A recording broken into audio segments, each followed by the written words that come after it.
What are the draft prospects for Pitt quarterback Kenny Pickett?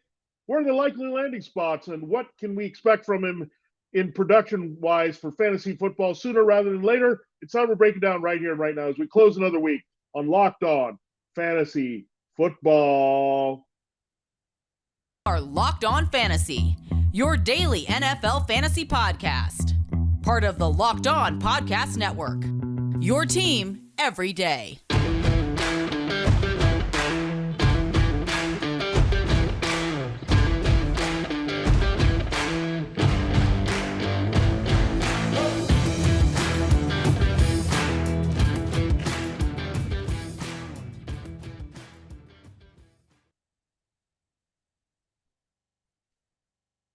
Greetings, everyone, and welcome to another edition of the Locked On Fantasy Football Podcast. As usual, I'm your host, Vinnie Iyer, and I'm not doing this. I'm writing about NFL and fantasy football for sportingnews.com. You can check out my latest 3-round mock draft there at Sporting News. I also have a 7-rounder, so breaking down all the possible permutations of what we can expect in the first round. I will go down less than a week from now.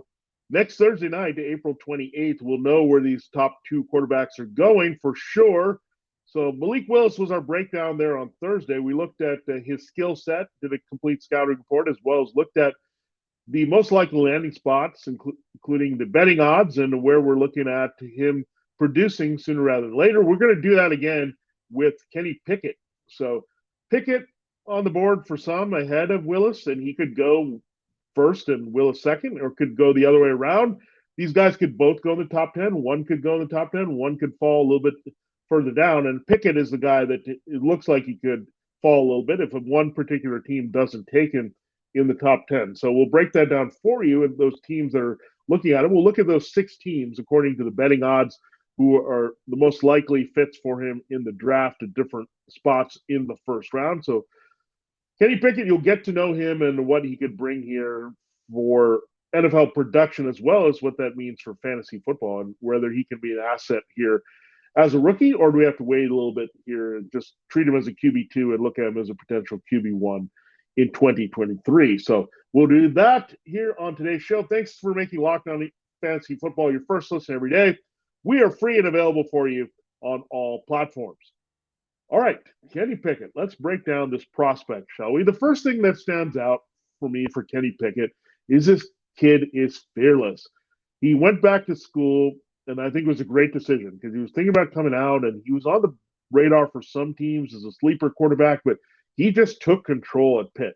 The Panthers looked really good, the Pitt Panthers, that is, because of him just taking over games. He just had that kind of confidence, borderline cockiness, that moxie you're looking for a quarterback that you can't teach in a lot of players. You had that with Joe Montana. I'm not comparing him in all respects to Joe Montana, but people didn't kind of count that as much when Montana slipped there coming out of Notre Dame. There were some other issues with the size. He had to find the right system, and we talked about that as well as Malik Willis. It all comes about the supported system. You can be down in a quarterback class, but you have to look at the individual and where he can have an impact. And Pickett really took over the Pitt program. They had been on the map for a while. We know going back to Dan Marino, they've been on the radar for some quarterbacks, but it's been pretty dry of late here. So Pickett kind of re-energized that program a little bit with his playing. And what surprised me is how good of an athlete he was. He showed that at the combine, ran really fast,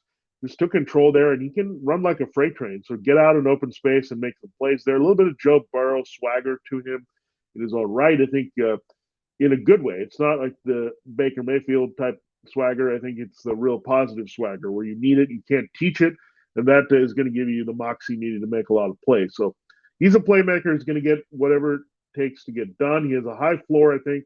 He has a little bit more controlled deep ball accuracy and command and decision-making than the other quarterbacks, including Willis. I think Willis just has more physical, pure talent in all regards than Kenny Pickett. But Pickett can sling it, make all the throws, and pretty good accuracy. And he's not going to force the throws that he can't make. So that's a good thing about both these guys. I think they're mature for their age. They can handle themselves well. We talked about the physical and mental toughness of Willis.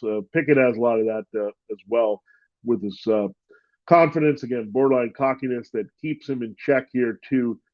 know that he has some limitations, but he's going to be a little bit more of a risk taker, I think, than Willis early because he's got a lot of confidence in his abilities, and that the team's going to have to live with that a little bit. Maybe the interceptions rack up, but he's also going to be a guy that he's going to deliver the ball in good spots and make your jaws drop at times with the plays he makes. So I think you'll have a little bit more consistency early from Pickett there. Maybe not as many mistakes as Willis. I still think they're going to be there for both of these quarterbacks as they get adjusted to the pro game, as we've seen with most quarterbacks. But again, Pickett can cut those down a little bit. I think you might see a little bit more conservative play from him there to rein himself in a little bit, but he's still going to be aggressive in other spots here. So I think that says Pickett can start right away, and I feel more comfortable about him starting right away in a system versus Willis right now. Depending on where the team is, Willis could be there, but I think in most cases, the team that takes Pickett is going to be trying to plug him in there, at least have him compete for a starting job in 2022. So I just like a lot of little things he does. He can improve. The intangibles are pretty good, but physically, I think there are some things he can continue to develop and get that arm in the right spot, the release point, the mechanics. There's all those little things we know that every quarterback coming to the league can work on, but pretty high floor again for Pickett. So he's the floor quarterback in this draft. Willis is the ceiling quarterback of these top two. And Desmond Ridder might give you a little bit of both there. Later in the first round, I think Corral is more of the Willis camp and giving the upside, but maybe needing a little bit of work here in 2022 to get to where we need to be in 2023 to trust for production in reality and fantasy here. But Pickett, Willis, I mean, take your pick here. I think different teams like Pickett, I think more traditional pocket passing teams, even though Pickett is a very good athlete in his own right, kind of see Pickett as maybe being a guy that can have and basically be there, and kind of like Justin Herbert, where he can take off and run when needed, but you're still looking at him as a pure pocket passer first, where Willis, you might have those wrinkles a little bit. But again, Pickett, you can't sleep on his athleticism either. So you can't make stereotypes about either of these guys. They both are in play to do a lot of different things. And that's why I think they've been discounted a little bit. They have enough here physically with their tools to be tailored well to a lot of systems. And that makes them very approachable. And I think that's why you have so many teams rumored to be taking these guys rather high versus everyone was saying this quarterback class doesn't have anyone to go pretty early. But now you're looking at both these guys, very strong chance that they go. I think within the top 15 picks, you'll see these two guys off the board. And Pickett, again, it's splitting hairs a little bit. I think there are certain teams that are a little bit different. Now, there will be a crossover. We'll talk about teams here. We actually have a handful of teams here that are the same, but the way Pickett fits into them a little bit different than the way Willis does here in 2022. So we'll break down those 6 teams for you. I'm very high on both these guys. Again, people can diss this draft class all you want, but I think there are things that these guys do physically and mentally that can work well, especially with some better organizations and teams taking them here in the 2022 draft. So very interesting to see. We'll have teams for these guys there next Thursday, but we want to get ahead of it, tell you what kind of player is entering the league here in potential fantasy football quarterback play in both Willis and Pickett. Shady Rays is an independent sunglasses company that gives you the features of $200 sunglasses for a fraction of the price. That means polarized lenses, well-constructed durable frames, and premium high-end finishes. Also, something you won't find anywhere else is Shady Rays' insane protection program. Shady Rays includes lost and broken protection on every pair. They will send you a brand new pair if you lose them, no matter what happened. Give them a try, and if you don't love them, you'll pay nothing. It's as simple as that. Plus, 10 meals are donated to fight hunger in America when you shop with Shady Rays exclusively for our listeners. Head to shadyrays.com and use the promo code LOCKEDON to get 50% off 2 or more pairs of polarized sunglasses. That's the promo code LOCKEDON for Shady Rays' best deal of the season, 50% off 2 or more pairs of Shady Rays sunglasses, backed by more than 150,000 verified 5-star reviews. This episode of Locked On Fantasy Football is also brought to you by BetOnline. It's an exciting time of the year, even without NFL in action. We got USFL and the other sports are getting into the playoffs there in the NBA and hockey. And you also have Major League Baseball season turning the corner toward the second month in May. BetOnline.net is your number one source for all your betting stats and sports information. They have everything I could need there, and they have everything you could need as well. Find all the latest sports developments, league reviews, and news, including this year's basketball playoffs and MLB in full swing. BetOnline is your continued source for all your sporting wagering information, from live betting to playoffs, esports, and more. Don't forget about the NHL playoffs right around the corner, as well as boxing, golf, and other sports that are in full swing here as we wait for the NFL to come back around in September. Head to the website today or use a mobile device to learn more about the trends in action. BetOnline, where the game starts. Okay, we will dive right into the 6 best fits for Kenny Pickett. We'll take 3 in this segment, 3 in our final segment here of the final show of the week on Locked On Fantasy Football. Again, check out Locked On NFL Draft live coverage here on the network and our Odyssey NFL Mock Draft special going through April 25th. Thanks for making Locked On Fantasy Football your first listen every day. But don't forget about our Locked On NFL Draft show as well. Live coverage of the 2022 NFL Draft from all 3 days of real-time analysis starting Thursday, April 28th. Extensive lineup of experts and insiders will be on hand. And for those of you dying to know who your team will take, catch Odyssey and Locked On NFL Mock Draft special hosted by Brian Peacock and former NFL scout Matt Williamson on Peacock and Williamson NFL show all week leading up to the first pick. Again, it's in full gear there all the way through the 25th. So check it out here on the network. And again, if you missed any of those picks, it started on April 18th. Catch up there and check out that mock draft. And again, you can check it out on the Odyssey page and Locked On NFL Draft podcast feeds. And don't forget about Locked On NFL Draft on the Locked On NFL Draft YouTube page, April 29th, 30th, as well as the 28th to open up the draft there. Check them out right before the draft. They'll have the coverage, get online, and be with you all through the first and only 3 days of the 2022 NFL Draft. All right, let's continue and look at where Kenny Pickett might land. So he plays for the Pitt Panthers, or just played for the Pitt Panthers. He played in the ACC. The number one team attached to Kenny Pickett is the Carolina Panthers. Now, I talked about Malik Willis and why the Panthers could go in that direction, but Kenny Pickett has been the attached quarterback. Here's why. You look at Sam Darnold and how he profiles, and that would tell you something. And the way Baker Mayfield profiles, and that's who they're going after. They weren't going after the guys who can run around and make plays.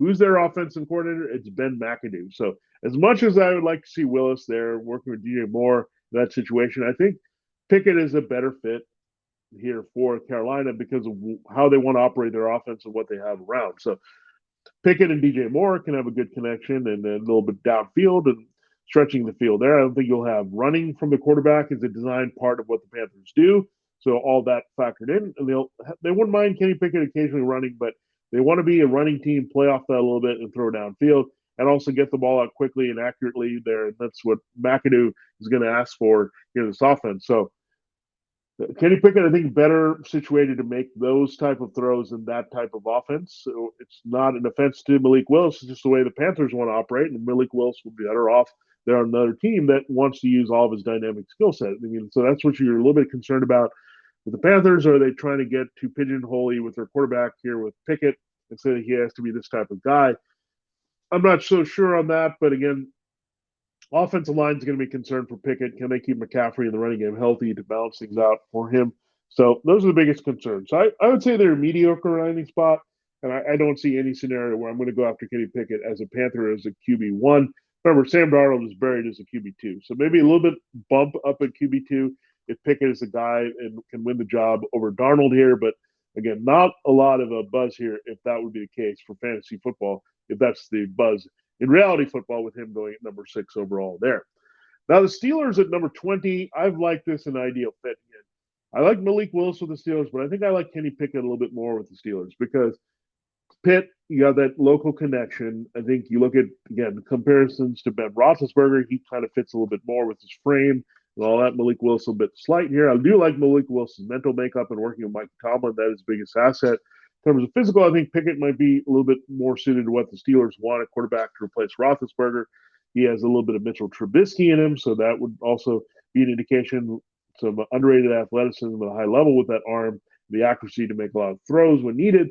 So again, Kenny Pickett would seem to be the right fit for what the Steelers want with offensive coordinator Matt Canada here to deliver the ball to Deontay Johnson and Chase Claypool.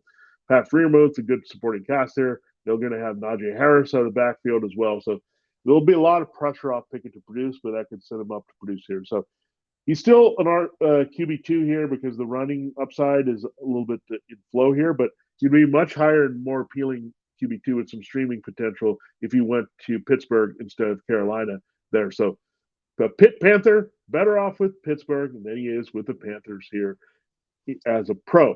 The final team we'll talk about in the segment is a team that is right there with Malik Willis, is New Orleans Saints. And they're trying to replace Drew Brees.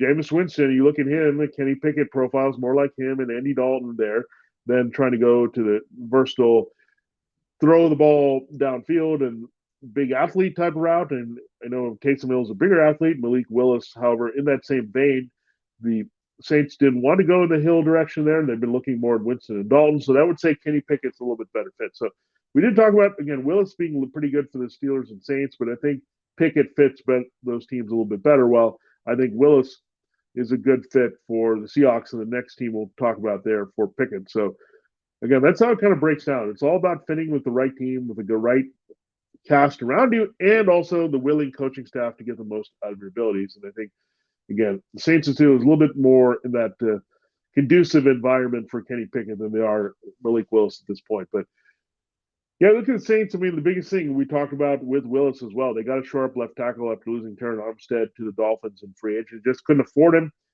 So that's going to have to be an emphasis here. And I think the Saints, the good news for them is they can get him with that early first-round pick and still land on Trevor Penning or in the opposite order here to go there if they want to wait and see what happens. But, of course, Pickett is the more demand guy here because of the quarterback. I think they can still probably get Penning with their second first-rounder. So I would say if you get that protection there and shore it up a little bit, maybe get a little bit more wide receiver help for Thomas and Callaway and Troutman at tight end, you're looking at a decent spot for him, but still behind the Steelers for me. So both definitely QB2 situations, but Steelers and Saints ahead of the Panthers here for where Kenny Pickett can produce best here in the NFL sooner rather than later.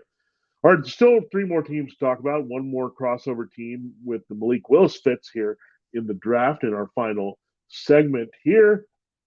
It's that time of the year. We're almost in May where you can pretty much give up on all your New Year's resolutions. I mean, we've gone from January to May, but not this year. I've been able to stick to my resolution to eat right. Thanks to Built Bar, it almost feels like it's not really a resolution or thing that I'm following since January because I actually enjoy eating them and I would do it regardless of the resolution. Have you tried the Puffs? If you haven't, you're missing out on one of Built's best tasting bars. Puffs are the first ever protein-infused marshmallow. They're fluffy, they're marshmallow, they're not just a protein bar, they're a treat, and they're covered in 100% real chocolate. That's right.